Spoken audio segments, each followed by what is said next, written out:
चाणक्य नीति दूसरा अध्याय प्रथम श्लोक। अनृतम साहसम माया मूर्खत्वमिति लोभिता अशौचत्व निर्दयत्वम स्त्री नाम दोषा स्वावजा। इस श्लोक के माध्यम से आचार्य चाणक्य यह बताना चाहते हैं कि झूठ बोलना, मूर्खता करना, लोभ लालच करना, षड्यंत्र करना, अत्यधिक कठोर होना, अपवित्र होना, निर्दयी होना, ये सब स्त्रियों के स्वाभाविक दुर्गुण है, अतः इससे दूर रहना चाहिए। चाणक्य नीति दूसरा अध्याय दूसरा श्लोक। भोज्यम भोजन शक्तिव रति शक्ति वरांगना विभवो दान शक्ति ना अल्पस्य तपस फलम। इस श्लोक के माध्यम से आचार्य चाणक्य यह बताना चाहते हैं कि भोजन जो उत्तम वस्तुओं से, उत्तम चीजों से बना हो, स्वादिष्ट हो और भोजन को करने तथा पचाने की शक्ति का होना, उसमें सक्षम होना और जिसके पास अतुल संपत्ति हो और साथ में दान धर्म भी करता हो, पुण्य भी करता हो, परोपकार भी करता हो और जिसके पास सुंदर स्त्री का होना और उससे प्रेम करना, ये सभी बातें किसी तपस्या का फल नहीं होती है, मनुष्य के प्रयास का फल होता है। चाणक्य नीति दूसरा अध्याय तीसरा श्लोक। यस्य पुत्रो वशीभूतो भार्या छंदानुरागामिनी विभवे यस्य संतुष्ट अस्तस्य स्वर्ग इहैव ही।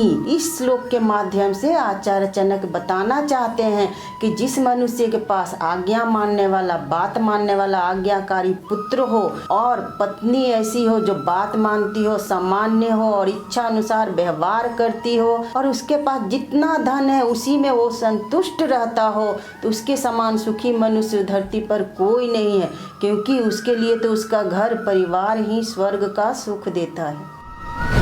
चाणक्य नीति द्वितीय अध्याय चौथा श्लोक। ते पुत्रा ये पितुर्भक्ता स पिता यस्तु पोषक तन्मित्रम यत्र विश्वास सा भार्या निर्वृत्ति। इस श्लोक के माध्यम से आचार्य चाणक्य बताना चाहते हैं कि जिस मनुष्य का पुत्र आज्ञाकारी हो, अपने माता पिता का बात मानने वाला हो, तो पिता भी उचित पालन पोषण करने वाला हो, अपने कर्तव्य का निर्वाह करने वाला हो, साथ ही मित्र ऐसा हो जिस पर विश्वास किया जा सके और पत्नी ऐसी हो जो अपने पति से भी प्रेम करे, परिवार को सुखी और संपन्न रखे। चाणक्य नीति दूसरा अध्याय पांचवा श्लोक। परोक्षे कार्य हंतारम प्रत्यक्षे प्रियवादिनम वर्जे दृशम मित्रम 20 कुंभम पयोमुखम। इस श्लोक के माध्यम से आचार्य चाणक्य बताना चाहते हैं कि जो मित्र सामने में बहुत मीठी बातें करता हो, अच्छा व्यवहार करता हो और पीछे में बुराई करता हो और हमें बर्बाद करने की योजना बनाता रहता हो, ऐसे मित्र से हमें दूरी बना लेना चाहिए, क्योंकि ऐसा मित्र तो उस विष के घड़े के समान है जिसमें नीचे विष भरा रहता है और ऊपर से दूध भरा रहता है। चाणक्य नीति दूसरा अध्याय छठा श्लोक। न विश्वसेत कुमित्रे च मित्रे चापि न विश्वसेत कदाचित कुपितम मित्रम सर्वगुह्यम प्रकाशयेत। इस श्लोक के माध्यम से चाणक्य बताना चाहते हैं कि जो मित्र अच्छा व्यवहार कर रहा हो, हमारा अच्छा मित्र हो, परम मित्र हो, और जो हमारे साथ बुरा व्यवहार कर रहा हो, हमारा बुरा मित्र हो, दोनों ही स्थितियों में हमें उन पर भरोसा नहीं करना चाहिए, क्योंकि अगर किसी कारणवश दोनों मित्रों से मतभेद हो गया, नाराज हो गए या क्रोधित हो गए, तो हमारा सारा राज पर्दाफाश कर देंगे, क्योंकि दोनों तरह के मित्र हमारे बारे में सब कुछ जानते हैं। चाणक्य नीति दूसरा अध्याय सातवां श्लोक। मनसा चिंतितम कार्य वत्सा न प्रकाशयेत मंत्रेण रक्षयेत गूढ़म कार्ये चापि नियोजयेत। इस श्लोक के माध्यम से आचार्य चाणक्य यह बताना चाहते हैं कि किसी भी व्यक्ति के मन में अपने कार्य के प्रति कोई योजना चल रहा हो तो उसे किसी के सामने जाहिर नहीं करना चाहिए, प्रकट नहीं करना चाहिए, नहीं तो लोग काम में बाधा डालेंगे। और हो सके तो अपनी योजना को काम का रूप दे दीजिए, फिर आपको कोई हानि नहीं पहुंचा पाएगा, और परिणाम काम होने के बाद तो सभी जान ही जाएंगे। चाणक्य नीति दूसरा अध्याय 8वां श्लोक। कष्टच्च खलु मूर्खत्वम कष्टम च खलु यौवनम कष्टात् कष्टतर चैव परगेह निवासनम। इस श्लोक के माध्यम से आचार्य चाणक्य यह बताना चाहते हैं, आदमी का मूर्ख होना, ये अवगुण जो है बहुत दुखदाई होता है, और यौवन भी जो हमारा होता है वो भी दुखदाई होता है। लेकिन सबसे दुखदाई वह होता है जब हमें किसी और के घर में जाकर उससे मदद मांगनी पड़ती है और उसके घर में रहना पड़ता है, तो जीवन भर के लिए हमें उसका एहसानमंद होना पड़ता है। चाणक्य नीति दूसरा अध्याय 9वां श्लोक। शैले शैले न मणिक्यम मौक्तिक न गजे गजे साधो नाही सर्वत्र चंदन न बने बने। इस श्लोक के माध्यम से आचार्य चाणक्य यह बताना चाहते हैं कि हर पर्वत पर माणिक्य नहीं पाया जाता, और ना ही हर हाथी के सिर पर मोती या मणि पाया जाता है, और ना ही विद्वान और सज्जन व्यक्ति हर जगह उपलब्ध होते हैं। उसी तरह चंदन भी हर वन में नहीं पाया जाता, दुर्लभ वस्तुएं की मात्रा सीमित होती है। चाणक्य नीति दूसरा अध्याय 10वां श्लोक। पुत्राश्च विविधय शील निर्योज्या सततम बुद्धय नीतिज्ञा शील संपन्ना भवंती कुल पूजिता। इस श्लोक के माध्यम से आचार्य चाणक्य यह बताना चाहते हैं कि जो पिता बुद्धिमान और विद्वान होता है वो अपने पुत्र को उच्च कोटि की शिक्षा देता है, उसे शीलवान, धैर्यवान, गुणवान और शीलवान बनाता है, जिसके कारण वह संसार में, अपने परिवार में, समाज में नीतिज्ञ, विद्वान और गुणवान और धैर्यवान के रूप में जाना जाता है और पूजनीय भी होता है, आदर सम्मान भी पाता है। चाणक्य नीति दूसरा अध्याय 11वां श्लोक। माता शत्रु पिता वैरी येन बालो न पाठिता न शोभते सभा मध्ये हंस मध्ये वको यथा। इस श्लोक के माध्यम से आचार्य चाणक्य यह बताना चाहते हैं कि जो माता पिता अपने बच्चों को शिक्षा नहीं देते, उन्हें पढ़ाते लिखाते नहीं और उनके अच्छे शिष्ट नहीं बनाते, वो बड़े होकर किसी विद्वान के सभा में बैठने लायक नहीं होते, उनका वहाँ कोई महत्व नहीं होता। ठीक उसी प्रकार जैसे हंसों के झुंड में बगुले का कोई महत्व नहीं होता है।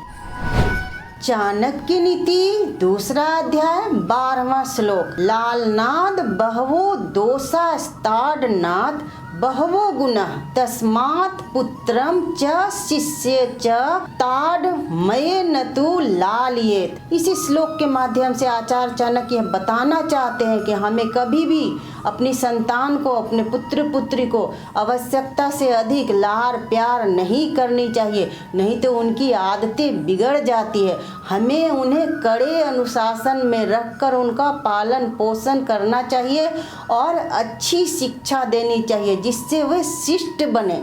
अगर वे गलती करते हैं तो उन्हें दंडित करना चाहिए, उन्हें माफ़ नहीं करना चाहिए, उनकी गलतियों को उन्हें महसूस कराना चाहिए और उसी के अनुपात में उन्हें दंड अवश्य देना चाहिए, तभी वो शिष्ट बनेंगे। चाणक्य नीति दूसरा अध्याय 13वां श्लोक। श्लोकेन वा तदर्थेन पादे नैकाक्षरेण वा अवंध्यम दिवसम कुर्याधाना अध्ययन कर्माभिः। इस श्लोक के माध्यम से आचार्य चाणक्य यह बताना चाहते हैं कि हमें प्रतिदिन कोई न कोई श्लोक का अध्ययन करना चाहिए, चाहे हम पूरा पढ़ें, चाहे कम से कम आधा पढ़ें, वो भी ना हो तो हम एक अक्षर भी पढ़ें। और हमें जीवन में दान देना चाहिए और पवित्र कार्य करना चाहिए, जिससे हमारा जीवन सुखमय बनेगा और हम पवित्र कार्यों की ओर आगे बढ़ेंगे।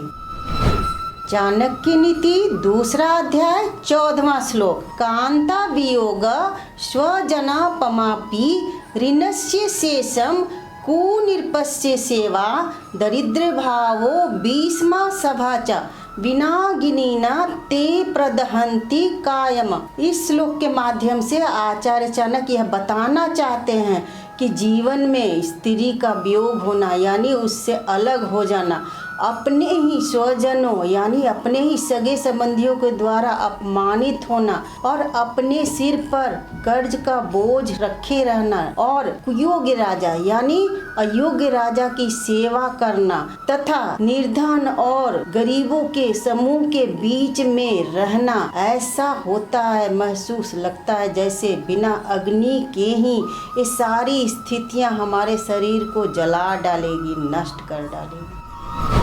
चाणक्य नीति दूसरा अध्याय 15वां श्लोक। नदी तीरे च ये वृक्षा परगेहेषु कामिनी मंत्रिहीनाश्च राजन् शीघ्रं नश्यन्त्य संशयम्। इस श्लोक के माध्यम से आचार्य जनक यह बताना चाहते हैं कि जो पेड़ नदी के किनारे उगता है और जो स्त्री दूसरे के घर में जाके रहती है और जो राजा बिना मंत्री के शासन करता है, उनका विनाश होना, उनका नष्ट होना निश्चित है।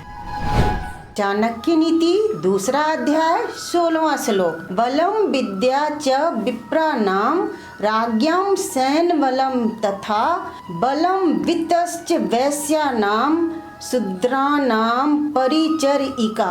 इस श्लोक के माध्यम से आचार्य जनक यह बताना चाहते हैं कि बल जो है, ताकत, ब्राह्मण की ताकत विद्या है, उसका ज्ञान है, और राजा की ताकत उसकी सेना का बल है, और एक वेश्या की ताकत उसके पास संचित धन है, और शूद्र की ताकत उसका सेवा धर्म ही है। चाणक्य नीति दूसरा अध्याय 17वां श्लोक। निर्धनम पुरुषम वेश्या प्रजा भग्नम नृपम त्यजेत खगा पीत फलम वृक्षम भुगत्वा चाभ्यागतो गृहम। इस श्लोक के माध्यम से आचार्य जनक यह बताना चाहते हैं कि एक वेश्या को निर्धन पुरुष का त्याग कर देना चाहिए और प्रजा को युद्ध में हारे हुए राजा का त्याग कर देना चाहिए, और पक्षी को जिस पेड़ पे फल ना उगते हों उसका त्याग कर देना चाहिए, और एक अतिथि को, एक ब्राह्मण को अगर किसी के घर भोजन करने गया है तो भोजन करने के बाद उनका घर त्याग देना चाहिए। यही जीवन की रीति है।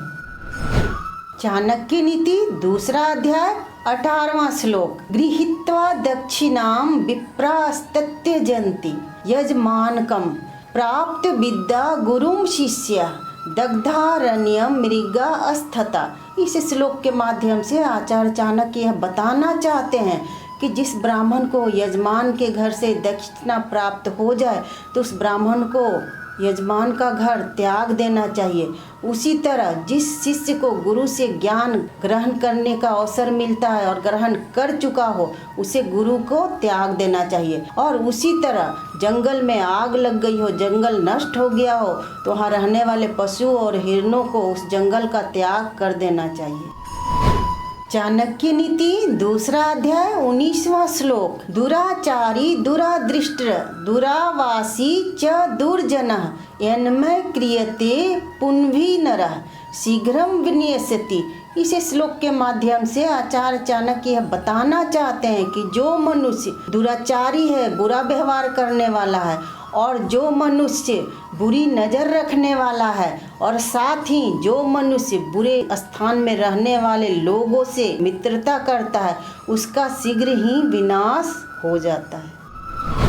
चाणक्य नीति दूसरा अध्याय 20वां श्लोक। समाने शोभते प्रीति राज्ञी सेवा च शोभते वाणिज्य व्यवहारेषु स्त्री दिव्या शोभते गृह। इस श्लोक के माध्यम से आचार्य चाणक्य यह बताना चाहते हैं कि दोस्ती हमेशा बराबर वालों में होती है, और राजा की नौकरी करने वाला सम्मान पाता है, और जो व्यवसाय करता है व्यवसाय में सबसे उत्तम व्यवसाय वाणिज्य का व्यवसाय माना जाता है, और जो स्त्री दिव्य गुणों वाली होती है वह घर परिवार को सुखी भी रहती है और घर में सुरक्षित भी रहती है।